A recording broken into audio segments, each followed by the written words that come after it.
Bonjour à tous, bienvenue dans ce nouveau format vidéo. Aujourd'hui, on va voir une invitée, Pauline Bovine. Elle a travaillé chez Total au business et au marketing et elle est experte dans le retail. On va échanger avec elle sur notre nouvelle offre Retail Analytics issue de notre produit Core. L'objectif, c'est de vérifier si la promesse qu'on a faite d'obtenir les mêmes données en physique qu'online sont réalisables. Bonjour Pauline. Bonjour Je Thibaut. suis vraiment ravi de pouvoir partager ce moment avec toi. Est-ce que tu peux te présenter et nous donner un petit peu plus d'éléments sur ton parcours professionnel? J'ai fait une prépa et ensuite j'ai intégré une sup de co. Je ne pouvais pas me payer mes études, donc je n'avais pas le choix que de faire de l'alternance. Et je suis rentrée comme ça chez Total. J'étais sales trader, donc je vendais du carburant pour les bateaux dans le transport maritime. Et je suis rentrée comme ça et j'y ai fait 15 ans finalement, en France et en Angleterre. Donc j'ai fait pas mal de sales, que ce soit trading, sur le terrain, commerce international, etc. Je suis passée par la strat, et puis il y a, maintenant presque 10-12 ans, j'étais en charge d'un des premiers projets, digitaux tech, de la partie distribution de la boîte. Selon toi, dans ta carrière, dans laquelle tu es vraiment très experte dans le marketing, dans le digital, quelles sont un petit peu les principales révolutions que tu as pu observer, dans le domaine du retail? Alors, dans la révolution dans le domaine, la première qui est assez intuitive, c'est le digital, tout simplement. L'e-commerce, le web, les réseaux sociaux, enfin ça a changé, tous les parcours clients, la manière de les adresser, Et tout est arrivé en même temps? C'est-à-dire le digital où on commence à un peu numériser, comme on disait à l'époque, exactement. et les réseaux sociaux, où il y a vraiment eu plusieurs vagues, tu Il y a quand penses? même eu la vague web Ouais, d'abord. Web en tant que vitrine, après web en tant que transactionnel, c'est-à-dire de faire de l'e-commerce. Et puis après, les réseaux sociaux qui étaient très, justement, pour adresser simplement ta vie personnelle, sont devenus intrinsèquement liés à ta vie professionnelle et devenaient un levier marketing qui n'était pas ouais, le cas avant. Et et donc, tu avais des d'influence parcours. même, ouais, Exactement, c'est exactement. incroyable. Tu arrives assez vite parce que le digital fait que tu arrives à collecter de la data que tu n'avais pas avant et donc du coup, tu rentres dans le monde de la data, et toute la personnalisation que tu peux faire autour de ça, qui était pas quelque chose que tu pouvais faire, avant et c'est quand même le online qui a amené cette culture Ouais. data. Est-ce qu'il y a aussi, en dehors du e-commerce, même en physique, un peu plus, si on s'intéresse au physique, eu des évolutions technologiques qui ont aidé à comprendre les comportements d'achat, avant d'avoir l'ère de l'intelligence artificielle? L'IA, c'est vraiment un accélérateur là récemment, sur tout ça.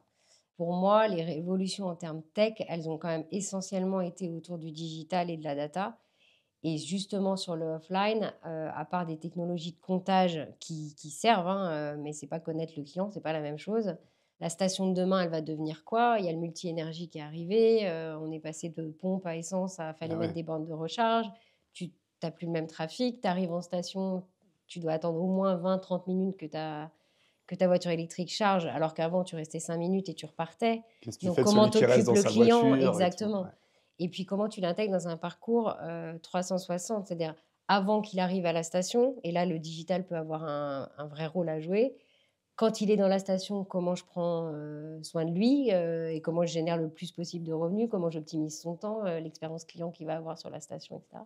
Et puis après, où tu as des enjeux aussi de fidélisation, comment je le fais revenir dans ma station, etc. Donc, et ça, tu peux l'extrapoler à plein d'autres secteurs. Là, on parle de la station-service, mais tu Mais peux oui, bien sûr. l'extrapoler à plein d'autres secteurs. Et dans cette continuité, question de curiosité, on vit, nous, ces croissances internationales avec 22. Est-ce qu'il existe des et tu as pu observer des différences de consommation en fonction des marchés, surtout géographiques, et comment, à travers le marketing, tu arrives à adapter ou à te confronter à tout ça?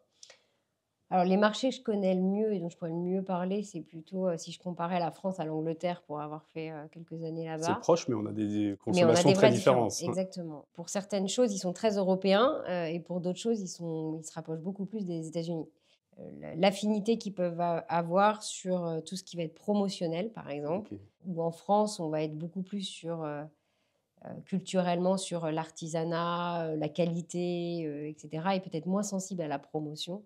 À Londres, tu as des promos, tous les mois, tu donc ce rapport au prix produit, c'est pas la même façon de faire du coup du marketing derrière et cetera pour mettre en avant D'accord, tes, produits. et tu dirais que justement dans ça, je trouve très intéressant, qu'il y a une forme qui est un petit peu plus fidèle sur les marchés peut-être européens, alors que sur les marchés UK, c'est plus opportuniste. Un peu C'est-à-dire si plus, BP me ouais. fait, 5 centimes de moins ce mois-ci, je vais aller chez eux, et si Total contre-attaque, je vais aller le mois d'après. Alors que Ouais. nous, Côté français, on va plutôt Tu as plus européen. une relation de long terme Ouais. avec ton Non, moi client, je tu suis vas essayer de Total, voilà, j'irai jusqu'au bout, je les lâcherai pas. c'est ça. Et justement, dans cette continuité, puisque là on arrive dans le débat vraiment à parler du physique, comment le marketing, et le offline continuent à contribuer à la croissance de ces grands groupes, alors qu'aujourd'hui, on a l'impression que toutes les réussites, se passent dans le digital? C'est une bonne question. Je pense que le marketing, il doit être 360, quel que soit, le secteur dans lequel, tu navigues. La difficulté du offline, c'est que on a toujours tendance à parler beaucoup plus de notoriété que Eh d'acquisition oui. client, parce qu'on a du mal à mesurer. Donc c'est plus simple de mesurer une notoriété, que d'être précis avec une, stratégie très héroïste, à dire, voilà, ça m'a généré tant de revenus, et cetera. Maintenant, les parcours clients, ils sont pas uniques. Le client, il est Libre. passé par un salon où il t'a vu, il est passé devant ta vitrine ou devant ta station-service ou quelle qu'elle soit, dans ton lieu physique.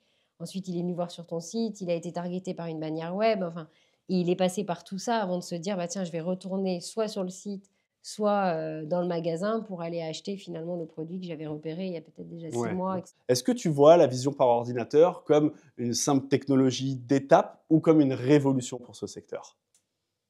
clairement une révolution. Clairement une révolution, ultra complémentaire à ce qu'on peut faire sur le online. Aujourd'hui, ça vient servir soit une stratégie omnicanal qu'on peut avoir, en tant que marque, soit même pour des purs retailers, avoir les mêmes stratégies, la même connaissance client, les mêmes plans d'action, d'activation et cetera que vont avoir des purs players, e-commerce, et cetera. Donc c'est révolutionnaire en ce sens-là parce que tu as la vision data derrière. Selon toi, quels sont les critères qui feraient que ça c'est le bon moment? Alors déjà, l'IA pour la sécurité en magasin, de toute façon, elle existe dans votre solution. Donc déjà, au moins, ça répond à ce critère-là. Sur la partie retail analytics, non, je pense qu'il y a de la pédagogie parce que le mot IA, on en entend partout, on ne sait pas trop ce qui se cache derrière, on a l'impression que parfois ça va être C'est un gros complexe, mot même. exactement. Donc je pense qu'il y a de la pédagogie. Plus l'époque sont révélateurs de ce qu'on peut en tirer rapidement, mieux c'est, ça c'est certain. Je pense que le plus gros enjeu, c'est la manière dont, vous pouvez, c'est-à-dire collecter la donnée, la consolider dans un endroit, c'est déjà énorme de le faire sur du offline versus du online aujourd'hui.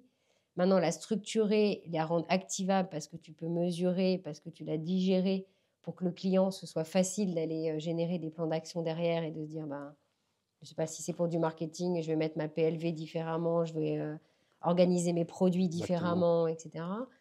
Et puis après, il y a l'utilisateur qui, dans les équipes, va devoir en faire quelque chose. Et donc, il y a le POC, il y a le déploiement, et puis après, il y a dans le suivi, comment rester utilisé et un outil utile pour les équipes pour qu'elles fassent bah, mieux leur job, en Donc fait. Hein. c'est Et c'est tout l'enjeu de l'IA de manière générale et qui s'applique ici avec Retail Analytics, c'est que tu viens, à mon sens, augmenter, si on peut le dire comme ça, des métiers comme le marketeur, le vendeur, pour mieux générer plus de revenus ou avoir une excellence opérationnelle plus importante, optimiser son temps, et cetera, ça. quoi. Le format était trop court, le débat était hyper riche et je te remercie encore infiniment, Merci. d'être venu, d'avoir pris, du temps, d'avoir décalé ton train, pour nous et en plus de ça, bah, de nous accompagner au quotidien parce que ça fait longtemps que tu nous suis. Merci infiniment. Merci beaucoup, avec Merci. plaisir.